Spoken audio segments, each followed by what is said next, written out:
Et bonjour à tous, c'est Arthur de la chaîne CryptoRobot, j'espère que vous allez bien et on se retrouve aujourd'hui pour une nouvelle vidéo, une nouvelle revue de marché, celle du 13 février 2022. Juste avant de commencer, le week-end prochain, j'espère, je vous ferai une petite mise à jour sur le bot qui vous permet d'acheter de dépasser un peu la plupart des personnes en évitant, en esquivant l'interface graphique de MetaMask, donc sur la DeFi de la BSC, de Binance Smart Chain.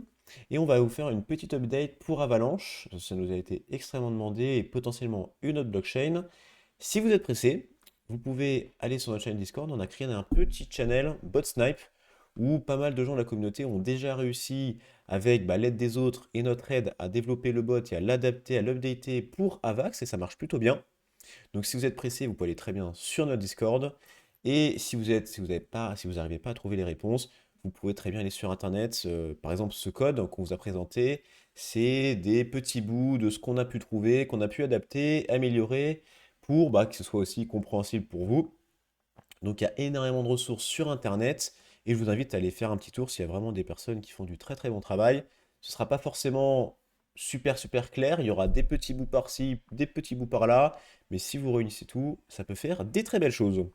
Bon, on va passer au marché. Le marché est aujourd'hui assez stable, on a quand même connu des montagnes russes dans les précédents jours, on va regarder ça tout de suite. On commence comme d'hab avec le Total Market Cap. Total Market Cap qui avait cette figure ici, qu'on a cassé vers le haut, quand on a cassé quand vers le 6 avec une bougie quand même assez importante sur la capitalisation boursière, ça perce bien. On est en ce moment en pullback sur notre ancienne résistance qui slash support maintenant. On est en train de surfer dessus, notre résistance support qui fait aussi écho à ici ce beau support qui nous avait quand même bien sauvé les miches dans le passé avec des très très beaux rebonds. Ici un très très beau rebond, là aussi, là aussi. Et quand on l'avait cassé, c'était avec des bougies de seigneur ici. Des énormes bougies, des énormes bougies, des énormes bougies, ce qui montre quand même que le support est assez fiable. Donc quand même une très très belle zone ici à tenir. Potentiellement slider, aller descendre, slider ici sur notre résistance slash support, reprendre un peu de liquidité pour repartir. On a après, hop, si on prend notre petite règle, on a des zones ici aux alentours de 4% qui sont assez intéressantes et une zone ici à 10%. Quand on trace une petite droite, on se rend compte qu'ici ça nous avait bien embêté, ici aussi ça avait fait les petits rebonds. Bref, c'est une zone qui est pas trop mal et la rechercher pour le total. Pour aller un peu plus précisément, on va regarder le BTC bien évidemment. Et on est dans une zone où les volumes sont pas foufou par rapport au passé. Et on commence à aller rechercher ici ce support qui fait écho à cette zone où les volumes commencent à augmenter. Donc potentiellement des positions qui étaient là dans le passé.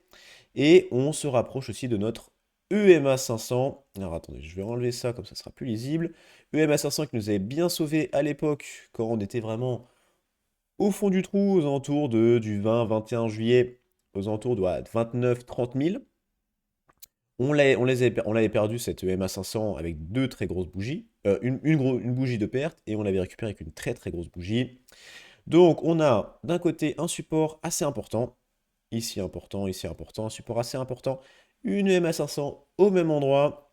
Donc ce qui peut se passer, c'est tout simplement un petit pullback, rechercher la liquidité dans ces zones-là aux alentours de 39-40 pour repartir comme on avait pu connaître via le passé. Sinon, si on perd cette zone comme on a pu le perdre dans les mois d'avant, ce serait un retour à la case Fibo d'en dessous aux alentours de moins 10%. Sinon, le Fibo d'au-dessus aux alentours de 3,7 et encore au-dessus, 10, le 10% qui sera une zone extrêmement importante, c'est entre 46 et presque 50 000. 50 000, c'est déjà une zone psychologique assez importante. Mais alors là, elle est énorme et par le passé, elle nous avait bien embêté ou bien sauvé, ça dépend. Donc, sur le BTC, il y a plusieurs choses à jouer. Sur le futur, si vraiment on perd cette zone, ce sera un retour au Fibo. Donc, pourquoi pas des entrées limites ici au niveau du Fibo, comme ça, si ça perce, du moins en bougie, ça trigger vos ordres. Et de toute façon, sur du long terme, 38 000 sur le BTC, c'est vachement bien. Il y en a, je pense, beaucoup qui aimeraient bien payer 38 000 alors qu'ils ont acheté beaucoup plus haut. C'est quand même des très très belles zones pour du long terme. Bien évidemment, ça peut descendre plus bas, hein. Et on peut avoir le seum, mais sur du long terme, c'est quand même pas trop mal. Le Crypto Fear and Greed, on est à 44. Et c'est assez rigolo, le Crypto Fear and Greed. On avait parlé la dernière revue de marché, on avait cette zone-là qui, en taille, en durée, est à peu près égale à celle qu'on connaît aujourd'hui. Et les deux têtes se ressemblent vachement. On a une zone très très plate, avec un pic. Ici, une zone très très plate avec un pic. Bon, est-ce que le pic veut dire quelque chose? Je ne sais pas. Mais surtout, quand on était reparti à la hausse, on a vu des très belles bougies, un crypto Grid qui remonte vachement, comme on a connu ici, et un petit moment de déchargement où les personnes qui ont pris des positions un peu plus bas vendent, ou des longs qui sont liquidés parce qu'il y en a beaucoup trop. Donc une petite zone de pullback, comme on connaît aujourd'hui, et après c'était bien parti, c'était pas la TH, c'était par ici la TH. Donc pour vous dire, c'est assez rigolo, c'est à peu près la même tête, à peu près la même durée, à voir ce qui va se passer pour la suite, je vous laisse en décider. Bon, le BTC dominance, on est aux alentours de 43, oui 43. On continue à monter doucement mais sûrement. Si on veut des très belles perfs sur le marché, il faudrait qu'il continue de monter un tout petit peu plus. On va regarder un peu l'Ethereum. L'Ethereum, il était sorti de son canal descendant par le haut. On a bien monté, contrairement au BTC, on n'a pas fait de pullback. Le BTC, il a fait un petit pullback sur sa zone. Donc, on n'en a pas fait, on a continué à monter. Et là, on est ici au niveau de ce support qu'on est en train de titiller doucement mais sûrement. Qu'on n'a pas perdu, pas trop du moins. Faudrait qu'il garde ici ce support. Si on perd, si on a vraiment un BTC qui baisse, ce serait des zones achetées en pullback de ce canal descendant aux alentours de -8, -9, -10%. Ça dépend de quand ça arrivera. Mais voilà, si le BTC continue de baisser, un manque de conviction ou des volumes à les récupérer un peu plus bas, des zones d'entrée par ici, c'est quand même pas trop mal honnêtement. Une fin de résistance aux alentours de 5%, le Fibo de dessus à 30%, on a quand même 63% à les récupérer sur l'Ethereum, ce qui est quand même pas ridicule. Donc il n'y a pas forcément besoin d'aller risquer un capital dans un coin qui n'est pas forcément sûr. Il y a quand même des très très belles choses à faire sur, mine de rien, la deuxième capitalisation du marché, même le BTC, il y a des très très belles multiples à aller chercher. On va regarder un peu le CRO. Le CRO, on a ce petit support ascendant qu'on a touché deux fois, qui nous a bien sauvé. Et on peut même dessiner un petit triangle avec ici notre résistance, notre petite ligne ascendante, où dans ce triangle, on a des plus bas toujours plus hauts, ce qui est une figure quand même assez bullish. Encore une fois, c'est très très corrélé à le marché, donc une figure ne veut pas dire grand-chose si vous ne regardez pas forcément le BTC. Mais si on est dans une dynamique assez haussière, ça peut monter bien plus haut pour le CRO. On a une exposition du CRO de crypto.com qui est assez élevée par rapport à ce qu'on avait pu connaître à l'époque, avec toute la poussée qu'on a pu connaître. On avait quand même des journées à 22%, 25%, puis 22% 2 jours après, donc c'était vraiment très très grosse exposition. Le projet marche super, hein. Donc, si on est en marché haussier, ce genre de figure va l'aider à casser vers le haut le prochain Fibo à 15%. Si on doit décharger encore un petit peu, on a le bas de ce support aux alentours de -9%. Si on le perd, si on l'invalide, le Fibo d'en dessous à -20. Vous voyez bien que le CRO, il y a des grosses variations. Ça monte très très vite, mais ça descend aussi très très vite. L'atome aussi, on est sur un support assez important, qu'on a bien tenu aussi dans un passé très très proche. Et bon, c'est pas la figure la plus jolie, mais on est sur une épaule tête-épaule, pas très très jolie. C'est juste, ça peut nous donner une indication sur la force du retracement de l'atome si le BTC fait des bêtises. Si le BTC fait des bêtises, étant donné que c'est une figure assez baissière, on pourrait s'attendre à un retracement assez élevé d'atomes. Alors, on est à 61% d'ATH, on pourrait s'attendre à un retracement un peu plus vénère. Donc, on est pile sur la ligne de coup. Donc le moment où on ne sait pas trop, soit c'est une validation de la figure, soit une invalidation de la figure. On va voir dans le futur, c'est dans les prochains jours, on va savoir. Mais si on doit retracer le Fibbo d'en dessous à 11% et les précédentes bougies en bottom local aux alentours de -21%, donc des zones à payer entre les deux, je pense que c'est pas une mauvaise idée, étant donné que c'est un peu 50-50, ça dépend aussi du BTC. Et après, en remontée, si on invalide et qu'on a une belle dynamique haussière, on a 7% le Fibo, 16% la résistance. Faut quand même faire attention, je ne l'ai pas dit au tout début, mais on a une très très grosse inflation aux États-Unis et on a des réunions de la Fed qui vont arriver dans les prochains jours, prochaines semaines, je sais plus, pour potentiellement, c'est même presque évident pour remonter les taux. Et étant donné que le marché crypto est très corrélé au marché action, est-ce qu'il ne devrait pas? Je ne sais pas, mais aujourd'hui il est très très corrélé, parce qu'il y a beaucoup d'institutionnels sur les deux. Et le marché action réagit énormément à ces changements de taux. Et si les taux augmentent, le marché action va retracer, c'est presque sûr. Et les cryptos, même si on est dans une dynamique de reprise, pourraient se faire salement amocher. Donc n'oubliez pas que les petites news comme ça des États, ça peut vraiment influer sur le marché. On va continuer avec le Matic. Donc lui, il avait fait aussi une épaule tête-épaule avec une petite jambe baissière un peu bizarre. Et lui, pour sa part, étant donné que le marché était plutôt baissier, et ben, il a vraiment cassé sa ligne de coup vers le bas, et ça a vraiment retracé assez vénère. Donc dès qu'on a cassé la ligne de coup, on a retracé jusqu'à presque 30% en quoi? 4 jours. Donc c'était vraiment très très rapide. Comme quoi, si on a des figures baissières dans un marché baissier, ça peut vraiment faire très très mal. Donc notre petit Matic, qui quand même essaie de, a quand même pas mal de force, hein. Il fait des très très belles bougies, à la hausse comme à la baisse. Mais ça reste un projet sérieux. Sur Ethereum, qui a toujours des problèmes de frais, je pense que Matic a encore quelques mois devant lui. On a buté ici sur notre résistance, qui est tout simplement notre ligne de coup. On a buté assez sale, on s'est fait retracer, et on est de retour au Fibo d'en dessous. En 2 ou 3 jours quand même, on a perdu 16% sur le Matic. C'est énorme, il y a une volatilité énorme sur le Matic. Donc on a ici notre Fibo à aux alentours de -3, -4%. On est à peu près -20% du support d'en dessous assez important, même si limite on pourrait tracer quelque chose comme ça, étant donné que ça est bien tenu, mais vous voyez bien que des fois on a des mèches, ou on a des mèches qui sont énormes, avec des journées en mèche de -20%, et ces mèches-là, il faut en profiter, donc c'est pour ça placer des entrées limites un peu plus bas. Vous n'avez pas forcément les suivre tout le temps, hein, bien évidemment, mais quand ça va mècher comme ça, vous allez bien manger.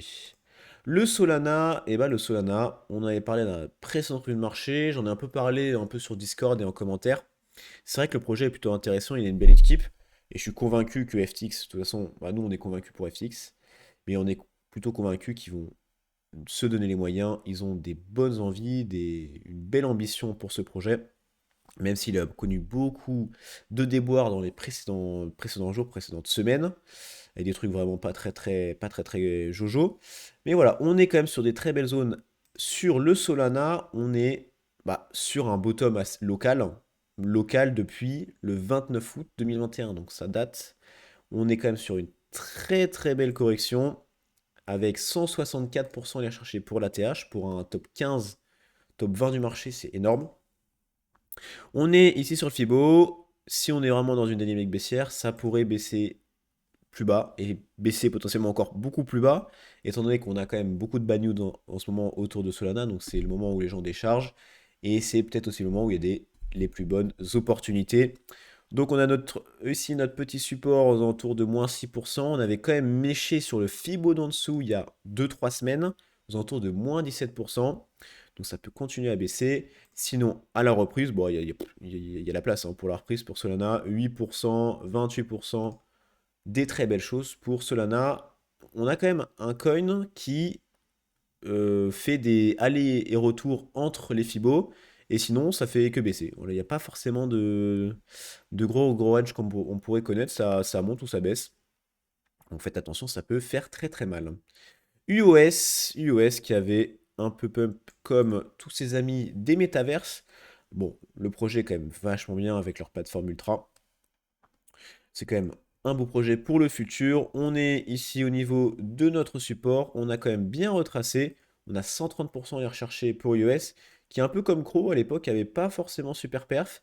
Et dès qu'il y a une exposition sur le iOS, ça a explosé. Et maintenant, tout le monde le connaît, donc c'est plutôt bien pour le futur. Ça va le permettre un peu de résister sur les grosses périodes. On a notre support en alentour de moins 10%, qui s'avait méché à moins 10%, bah, il est juste avant-hier, tout simplement. Et on a vraiment le bottom local à 28%. On était à moins 28% il y a à peu près 2-3 semaines. Donc ça peut aller très très vite. Avec des très grosses bougies. Ici, il avait perdu combien? Hop. Il avait perdu moins 19% en une journée. Donc ça peut, ces genres de coins, ça peut descendre très très vite. Donc des zones d'entrée limite aux alentours de 0,75, 0,82, 0,83, c'est quand même pas trop mal. Sinon, à la remontée, on a le Fibo d'au-dessus aux alentours de 22%. On voit bien qu'il n'y a pas grand-chose entre. Ici, c'était notre Fibo, ici, c'est notre Fibo. On est dans le Fibo d'au-dessus. Vous savez, fait un peu de range, un peu de range. Ici aussi, c'est sûrement la prochaine zone. Elle est recherchée si on est en marché haussier. On va finir avec le curve, avec un projet qui est quand même vachement chouette, avec un token qui est super important pour le projet aussi. Des fois, il y a des tokens qui sont pas forcément très importants, genre le One Inch, pour One Inch. Mais lui, il est quand même super important, il est sur pas mal de blockchains, c'est les stablecoins, des pools de stablecoins. Ça, c'est vraiment quelque chose que j'aime beaucoup. De toute façon, on en aura toujours besoin, et ce genre de choses, c'est quand même pas trop mal. On est ici sur notre support qu'on avait quand même méché le 4 décembre, qu'on est allé rechercher, donc ça pouvait donner une indication de l'endroit où le curve allait reprendre de la liquidité, et c'est pour ça que les mèches, c'est super important. Dès qu'une mèche s'arrête à un endroit, c'est que vraiment, il se passe des choses ici, il y a des ordres, il y a des personnes qui veulent acheter à ce prix-là. On avait quand même une journée en bougie avec la mèche à moins 37%.